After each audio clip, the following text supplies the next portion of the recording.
What went down in the Seahawks war room during draft weekend? With some new intel coming courtesy of John Boyle of Seahawks.com, we're going to put some of the pieces together on our latest installment of Locked On Seahawks. You are Locked On Seahawks, your daily Seattle Seahawks podcast. Part of the Locked On Podcast Network, your team every day.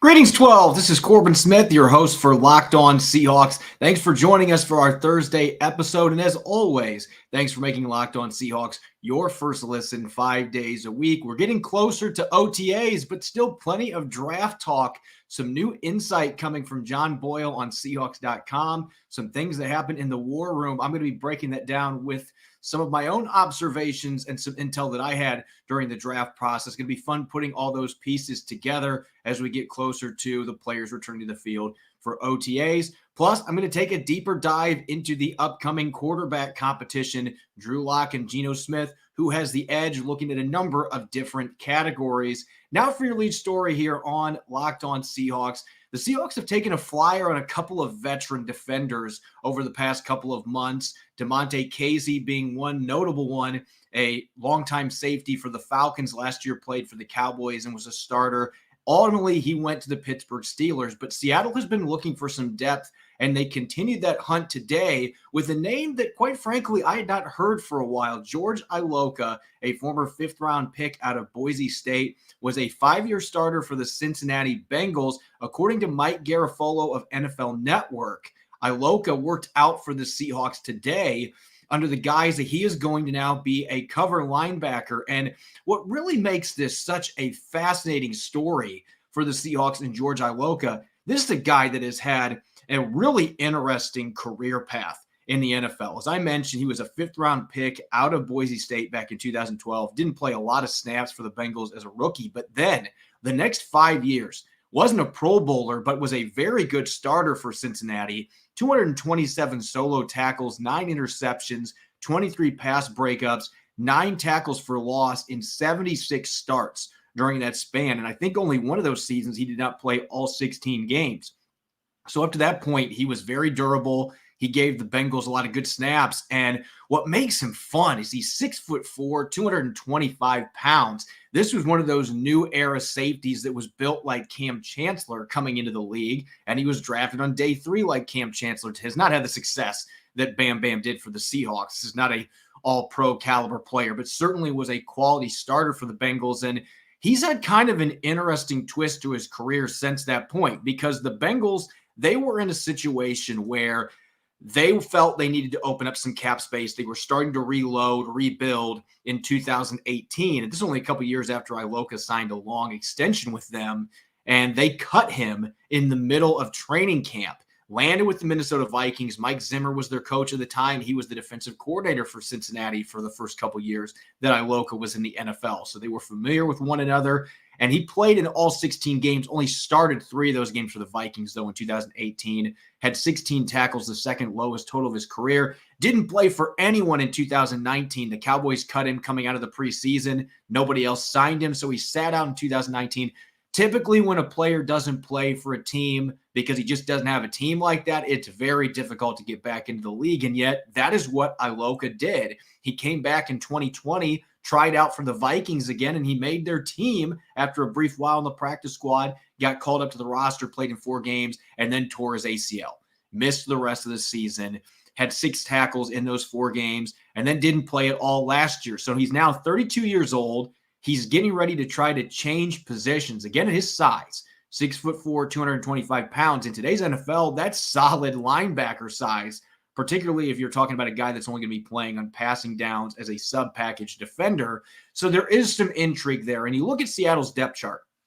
If everybody's healthy at safety, they're in great shape. But Jamal Adams and Quandre Diggs are coming off of surgeries. They're expected to be ready for training camp, but they are coming off of injuries and had surgeries. Marquise Blair also missed most of last season with a knee issue. He still had some issues recently, according to Pete Carroll, that he's trying to work through. So his status for the start of training camp may be a little bit up in the air. We'll see. There's still a lot of time until report day. He should be ready to go. But nonetheless, they've got some injury concerns at that position. So if they wanted to consider Iloca as a strong safety still, he can play some special teams, played a lot of snaps for the Vikings on special teams, his full season there in 2018. It could make some sense. And when you look at linebacker, obviously with Bobby Wagner getting released and having Ben Burr-Kirven and John Radigan coming back from ACL tears, there's some depth concerns at that position too. So while Iloca might not have the speed that he used to, he might have lost a few steps because of the injuries, the fact he's getting to be an older player, that maybe would prevent him from being a quality safety at this point.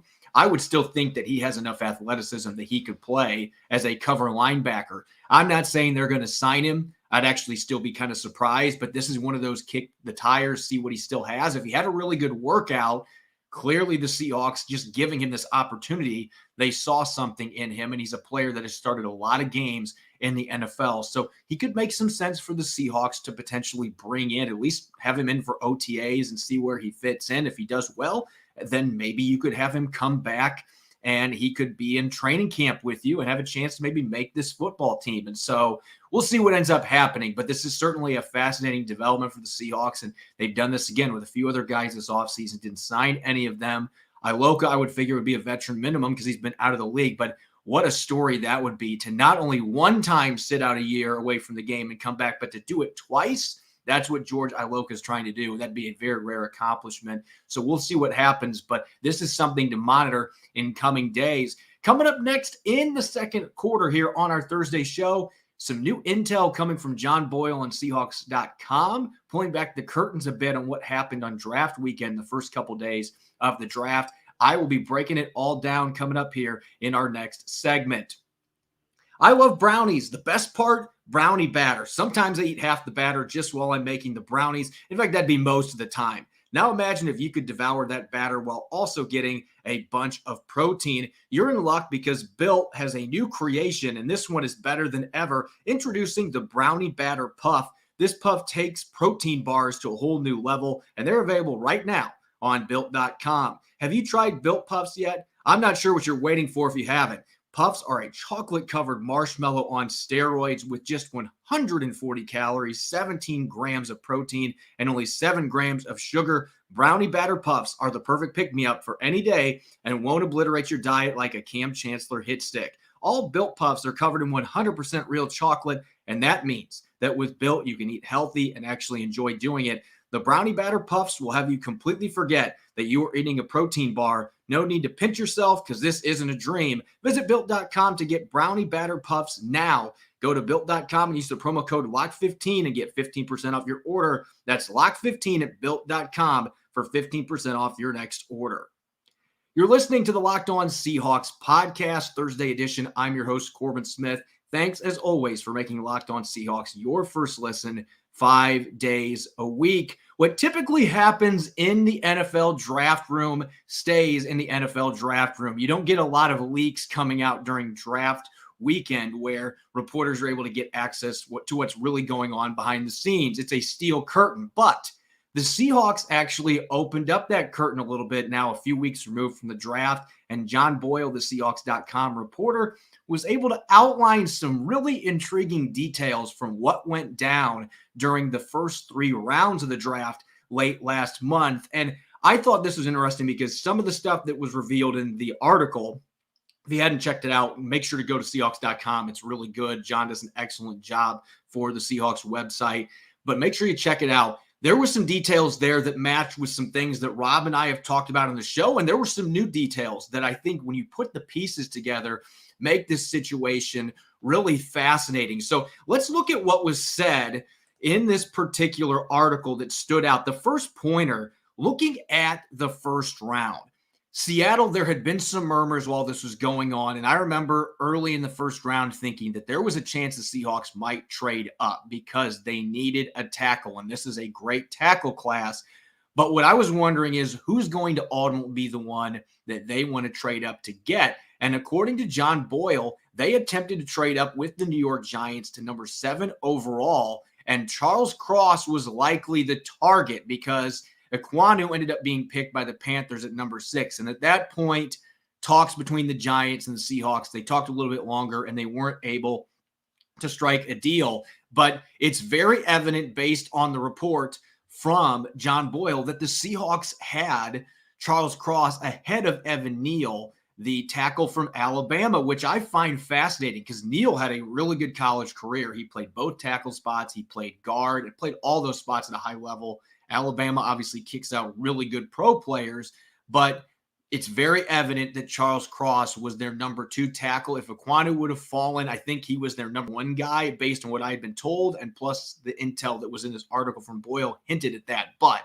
Cross was the guy they really wanted, and ultimately they decided not to make that trade with the Giants. The Giants took Neal, and so then John Schneider's sweating it out at pick number 8, thinking, are the Falcons going to take our guy? Are they going to have a team that's going to leapfrog him into number 8 and draft Charles Cross? And luckily, that did not happen. So they ended up getting their guy, staying put at number 9. There were a few teams that tried to trade up when they were on the clock, and Schneider just decided, let's get our guy. We have our player here. Let's not mess around. A little different approach than what they have done in previous seasons. And then late in the first round, this is the other thing that I found really fascinating about the way that this draft played out. There was some talk late in the first round about Seattle maybe trading back up for a quarterback, but that's not really what was going on behind the scenes. According to Boyle, they were working the phones with the Tampa Bay Buccaneers at pick 27, and this was a popular spot that Rob and I did a couple of mock drafts trading up with the Buccaneers because they didn't have a ton of draft picks after the first round. They were trying to recoup some of those picks to continue building around their win now football team. So it made some sense for them to trade out of that spot. And for Seattle, the guy that I have been told for weeks was a target there, Tyler Linderbaum, the center out of Iowa. They could have doubled up on the offensive line, but Linderbaum went to the Ravens at number 25. So that eliminated any possibility they were going to trade with the Buccaneers at spot number 27. Tampa Bay ended up trading with Jacksonville. Spot number 28, the Green Bay Packers. John Schneider called his former employers and ended up striking a conversation with them. So now the big question is, with Linderbaum being off the board, who was John Schneider trying to get moving back up into the back half of the first round? And the answer is a pass rusher, but maybe it's not the one that you're thinking. George Karlaftis from Purdue was still on the board. The Chiefs took him a few picks after that, but I've been told that Arnold Ebiketie from Penn State was the one that they really wanted, and that's what they were trying to do. And Ebiketie and Boye Mafe both ended up not getting picked in the first round. So the Seahawks didn't trade back in. They didn't lose either one of those top 2 pass rushers on their board going into day 2. They felt like they had a good chance to get one of those players. And now that takes us to day 2. Ebiketie and Mafe are still on the board. You've still got some offensive linemen. You got a couple running backs, including Breece Hall, that the Seahawks, according to John Boyle, really liked and had on their draft board. So maybe Rob and I didn't think this was going to happen, but, Rob actually did a few mocks with the second-round running back. So ends up he was right on that one. The Seahawks were certainly looking in that range to get their next feature running back. And once Breece Hall came off the board, things started to get pretty serious in that war room. Then Arnold Ebiketie gets taken by the Atlanta Falcons with the 38th pick. They traded up with the New York Giants. And so now the Seahawks, they've lost out on a running back they really liked. They lost out on their top pass rusher that was still available. So there's one pick till they're on the board, and they're just hoping that they don't have to lose their man Boye Mafe at pick number 40. And they got lucky. The Chicago Bears took a receiver at pick number 39. Mafe is still there on the board, jumping for jubilation because they get the Minnesota pass rusher. That pick was easily made. Now, where the debate comes into play, and I think this is the most fascinating part of the article that Boyle kicked out yesterday, what the Seahawks were going to do at pick 41, because I believe, based on what I've been told since that article came out, that Breece Hall would have likely been the selection there if the Jets would not have picked him at 36 overall. If he was still on the board, they would have gone with Breece Hall. But since Hall was no longer available, Ken Walker III was a very close second that was high on their draft board. They also had a few offensive linemen that they were looking at. Now, That was not detailed by Boyle. We don't know who, but I'm going to suggest that Cam Jurgens, the center out of Nebraska, was a player that they were thinking about at that spot. They wanted Linderbaum.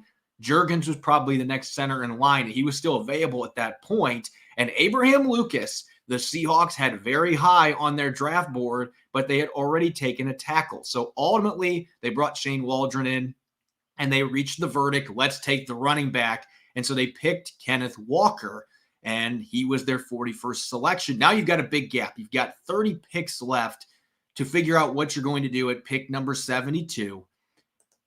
And that's where Abraham Lucas comes into play. And this really all is tied together really well because, as I just mentioned, I think Abraham Lucas was the player that the Seahawks were talking about at the tackle position at pick number 41. They were thinking about doubling up and picking two of those guys in their first three picks. And why not? They had three tackles on their entire roster going into this draft. They decided to go with Walker, and probably the feeling inside that room was, well, we missed out on our chance at Abraham Lucas and Cam Jurgens, the other one that I think probably was being discussed. No proof of that, but he's a player that I think that the Seahawks had a lot of interest in. They met with him at the Senior Bowl. Nonetheless, the Seahawks end up getting back into the lower 70s. They're a few picks away, and Abraham Lucas is still there. There's a reason why scout Chad Graff ended up jumping up on the table once the Bears picked a receiver. And they're realizing we got a great opportunity here. We can get Abraham Lucas at pick 72 when we were thinking about picking him at pick 41. So Seattle's probably leaving day two like, we got 3 second-round players with our 3 selections. They had a higher grade than some teams on Lucas, and there was a big gap there. There was only one other tackle picked between pick 41 and pick 72. So the Seahawks were fortunate from that perspective. They were able to get the player that they coveted at that spot. And so I think it's really fascinating when you consider how things played out. What would have happened at the end of the first round if Tyler Linderbaum isn't picked by the Ravens at 25? What if he's still there at 27? The Seahawks might be willing to give up pick 72 to jump up and get Tyler Linderbaum, and now they've got their long-term center. Or what if Arnold Ebiketie, this is to me the big what if Arnold Ebiketie or Boye Mafe, if one of those players would have been picked in the mid to late 20s, I think you would have seen some urgency from John Schneider. He was already working the phones, but if he thought, wow, we are now 12, 13, 14 picks away, and one of our top 2 pass rushers is already gone, I think they would have traded back into the end of the first round. But the way things ended up playing out, it's okay that the Green Bay Packers ultimately decided, you know what, we're staying put and we're picking here. It's fine they couldn't work something out with the Buccaneers. They still got Boye Mafe. They got the running back, their second running back that they had on their board, assuming that he was ahead of Breece Hall. And they were able to get Abraham Lucas, a player that they had a much higher grade on than maybe some other teams did. They were able to get him at pick 72 when they probably were considering him at pick 41. So there's a number of dominoes there, and I'm sure there's some other details. There might have been a few other players that were being considered that weren't mentioned in Boyle's article, but it's fun to put these pieces together, especially when you consider some of the things that had been reported leading up to the draft. Go back to the Senior Bowl. A number of these guys met with the Seahawks. Arnold Ebiketie and Boye Mafe both met with them at the Combine. And then Mafe had a top 30 visit last month flying out to the Pacific Northwest. So the Seahawks did their due diligence, and those visits don't always mean a lot when you're looking at the players teams are going to select. But in this instance, the Seahawks showed their hand. I mean, those were 2 players they were clearly very interested in, and they felt were going to potentially be available to them when they had those 2 second-round picks, and they were luckily able to get one. As Boyle pointed out in the article, maybe Ebiketie getting picked at 38 took a little bit of the wind out of their sails for a moment because they started thinking we could lose both these guys on consecutive picks, and luckily, Boye Mafe was available there for them in pick number 40. So just a really fascinating turn of events, and a lot of insight that you don't always get. Again, a lot of times what happens in the draft room stays in the draft room, and there's a lot of stuff that we don't know about. But this certainly helps put a lot of the pieces together on how the Seahawks and John Schneider and company were thinking throughout this process and ultimately made their 4 selections in the first 3 rounds. Coming up next here on our Thursday edition of Locked On Seahawks, the quarterback position, there's a major competition brewing. Assuming the Seahawks don't add another player to the position,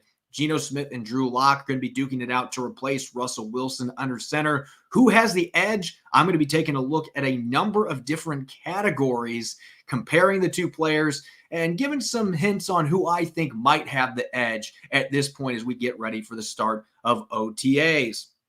Our partners at BetOnline continue to be the number one source for all your betting needs and sports info. Find all the latest odds, news, and sports developments, including this year's basketball playoffs, Major League Baseball scores, fights, and even next season's NFL futures. BetOnline is your continued source for all your sporting and wagering informational needs, from live betting to playoffs, esports, and more. Head to their website today or use your mobile device to learn more about the trends in action. BetOnline, where the game starts.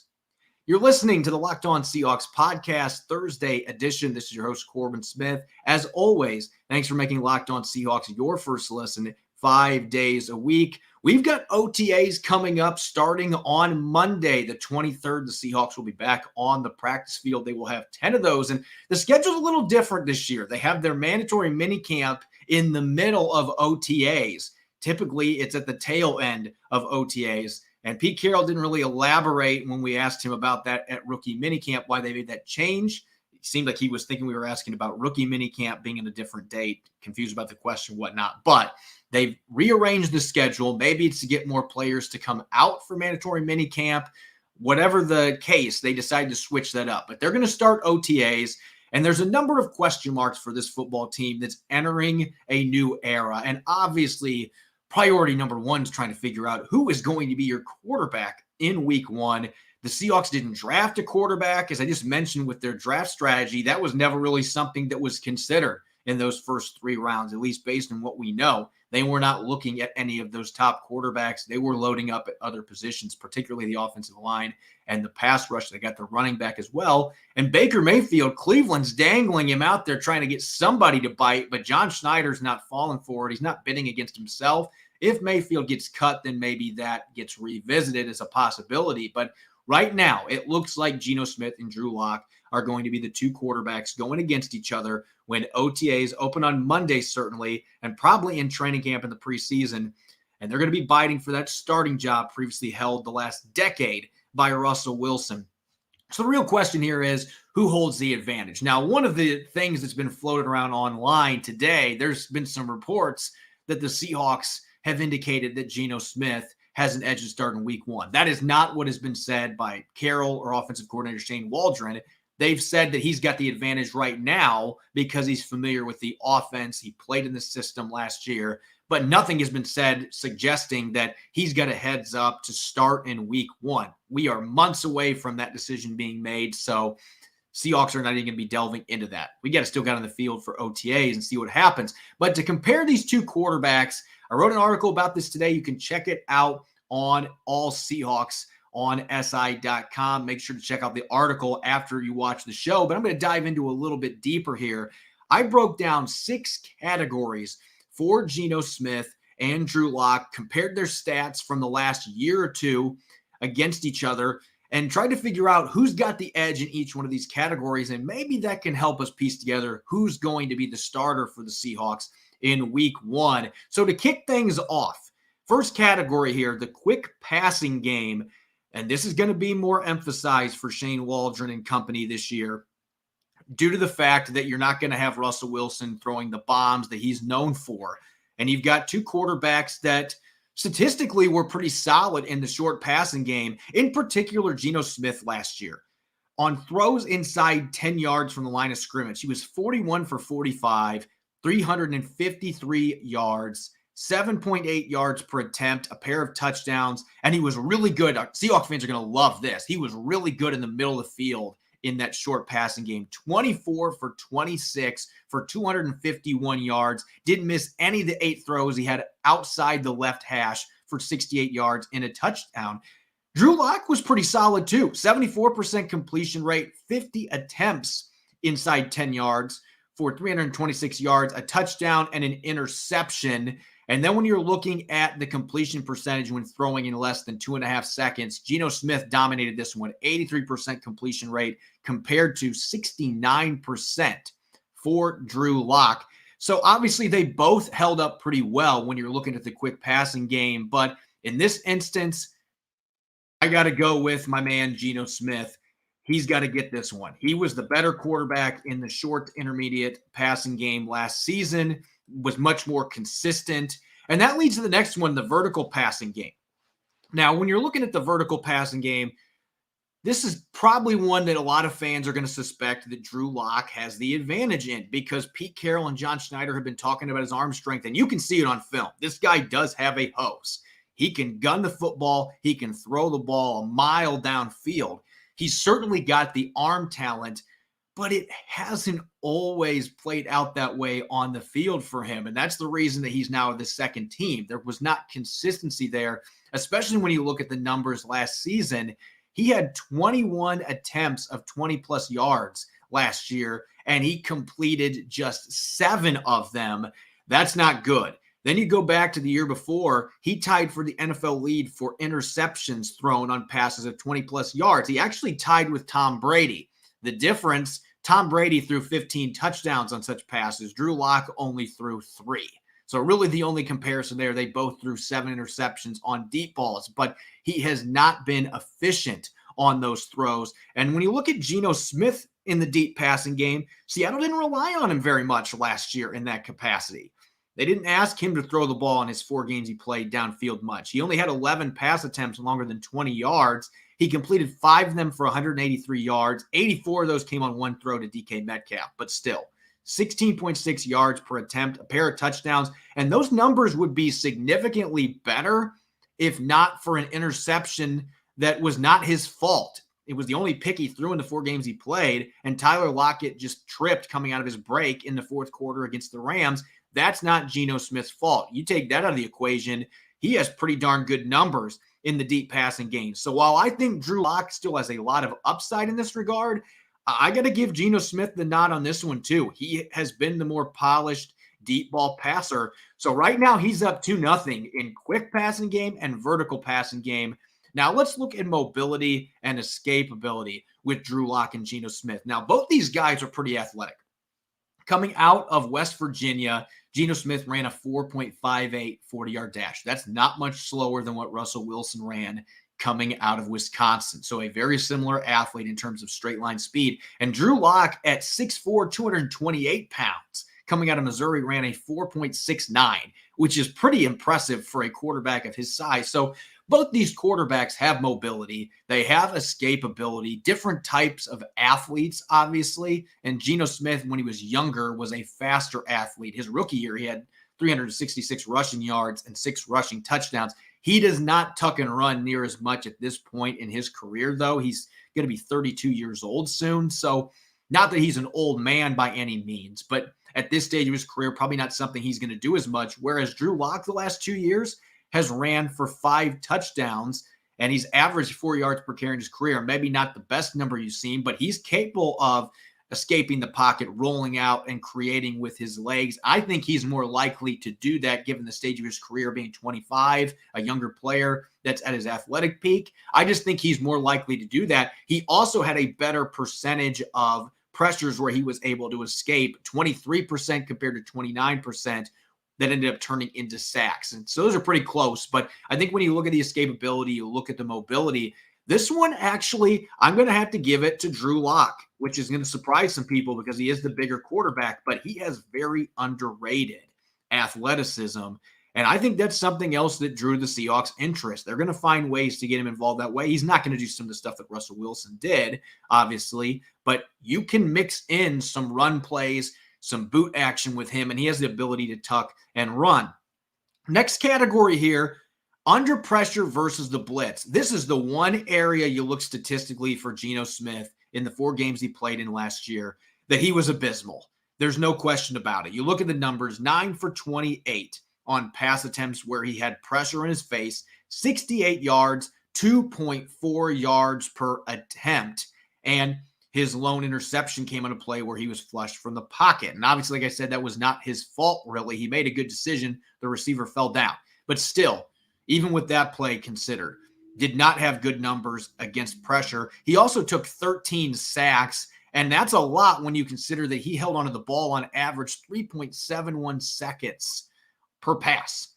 So the Seahawks front line was giving him decent pass protection some of the time. And Pete Carroll talked about this. Sometimes there was immediate pressure, and sometimes Geno was just holding on to the ball too much. Drew Lock was not much better against pressure last year, but he completed almost 50% of his throws, 6.4 yards per attempt, a touchdown, did throw 2 interceptions, and he only took 9 sacks, a little better getting the football out of his hands with a 3.19 second average on his throws. So I think when you look at those numbers and compare them, neither one of these guys were lighting the world on fire when they had pressure coming at them last year. But Drew Lock's numbers overall are a bit better. And you look at the game film, it seemed like he did a little better job of distributing the football and getting it out of his hands. And so in this instance, I actually think that Drew Lock gets this one as well. So we're all knotted up at 2-2. Drew Lock getting the mobility and under pressure, blitz. He was more effective when teams sent a fifth or more rushers against him. And now it leads to one that I think might be one of the most important ones. When you're talking about a run-first football team like the Seattle Seahawks, play action passing is critical. And Geno Smith last year completed 14 out of 22 passes for 246 yards, almost 11.5 yards per attempt, 3 touchdowns, and no picks. His passer rating on play action plays last year was 141.3. And that's with nearly half of his dropbacks being under pressure and getting sacked 6 times. So while his pressure numbers I mentioned before were not good, ironically, when he was pressured on play action, he actually was very effective last year. Now you look at Drew Lock, he was not near as good. 14 for 28, so a 50% completion rate, 7.9 yards per attempt, no touchdowns, and an interception. Passer rating was a pedestrian 74.8. So he certainly was not as effective. I think part of this was also pressure, though. Drew Lock on his play action plays, just like Geno Smith, 50% of the time that he dropped back on play action, he had pressure in his face. So that certainly impacted the numbers. There were some drops, but overall, Geno Smith was much better in the play action passing game in a pretty similar sample size. Drew Lock played in 6 games last year, and Geno Smith ended up playing in 4, started 3 of those games. So, you know, you go back to Drew Lock's rookie year, he was very effective on play action. You're putting him in an offense where he's going to be running very similar concepts to his rookie year. Maybe he bounces back and does well on play action again. But the last couple years, particularly last year, he did not handle that well. And Geno Smith, that was one of the strengths for him in those 4 games. And so I've got to give this one to Geno, which leads us to our final one here. Third down productivity.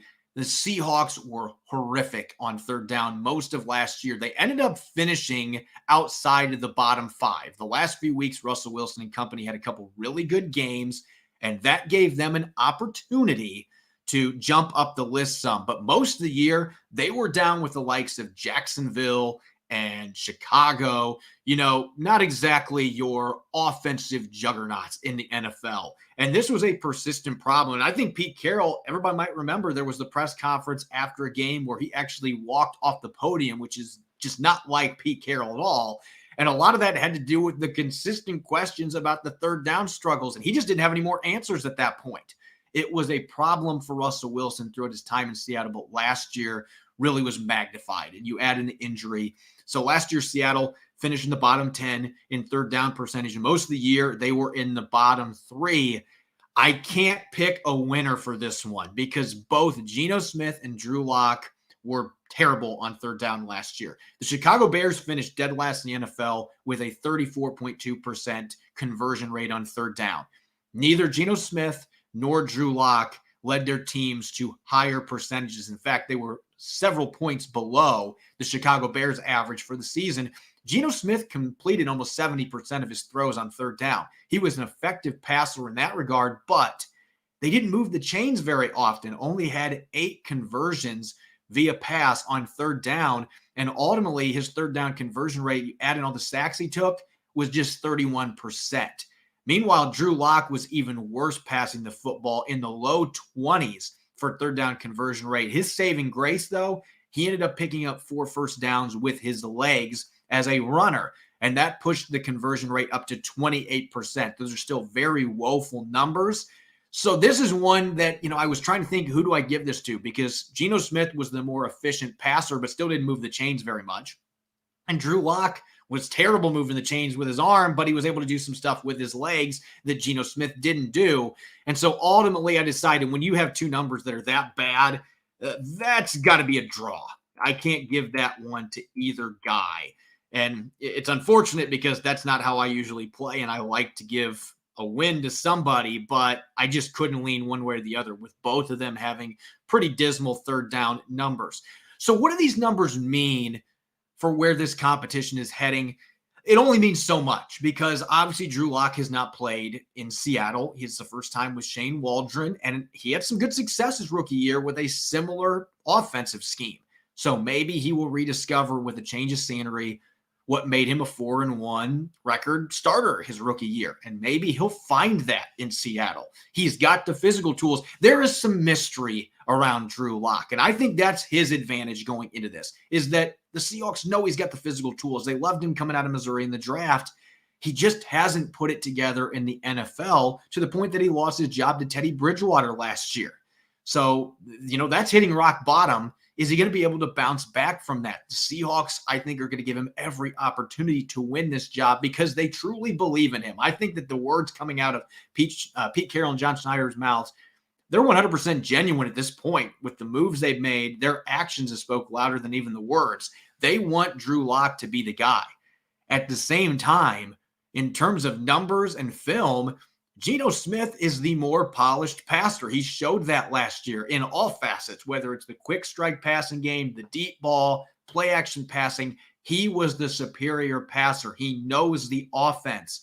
And the Seahawks, if they're truly wanting to surprise people and compete this year, win a bunch of games, then I don't think it's going to matter ultimately at the end of the day that Drew Lock's gotten all the hype that he has. If it's all about competing as the Seahawks boast, if Geno Smith comes out and he's just a better player, you start him and you can still have a plan to draft a quarterback next year. But this truly is a toss-up. And I think, you look at the numbers that I posted. Obviously, Geno Smith won 3 categories. They were all key passing ones. But the under pressure and mobility stuff is still very important too, especially with the fact they could have 2 rookie tackles starting in front of whoever is under center. So I think when you consider all those things, this is a very even competition. Geno Smith's got that advantage going into OTAs, knowing the system. But if Drew Lock is able to catch up quickly and really meshes with Shane Waldron in this scheme and starts to figure things out, then he could very well win this job too. So I don't think that these numbers, they matter a little bit. It's obviously important to look at that context, but this is a really great opportunity for Drew Lock to hit the reset button, show what he can do. And for Geno Smith, he hasn't been a starter for a number of years. This is his maybe last opportunity to get that opportunity to be the guy. And so there's a lot at stake for both of these players, and that is a chance to yield some pretty good results for the Seahawks. It could also be a disaster. And I think there's a lot of football people out there that are looking at it that way before they even take the field. And so there's some intrigue. There's certainly some concern, but 2 quarterbacks with a little bit different skill sets, different stages of their careers. It should be a pretty exciting competition that kicks off on Monday with the start of OTAs. As always, thanks for making Locked On Seahawks your first listen 5 days a week. Make sure to check out the Locked On NFL podcast for your second listen. The schedule may be dark, but the NFL never stops, and neither does Locked On NFL. Get insights and opinions from hosts including Ross Jackson, Chris Carter, and Tony Wiggins, plus local Locked On NFL hosts repping all 32 squads. There's no offseason for real fans, so make sure you're subscribed to the Locked On NFL podcast on YouTube and wherever you get your podcasts. You can follow me on Twitter at Corbin Smith NFL. Make sure to check out Locked On Seahawks on Apple Podcasts, Google Podcasts, Spotify, and of course, streaming 5 days a week on YouTube. Coming up on our Blue Friday episode, I'll be tackling your questions in our weekly mailbag and checking out a couple of defensive-related topics heading into Monday's start of OTAs for the Seahawks. Thanks for listening in. Enjoy the rest of your Thursday. Go Hawks.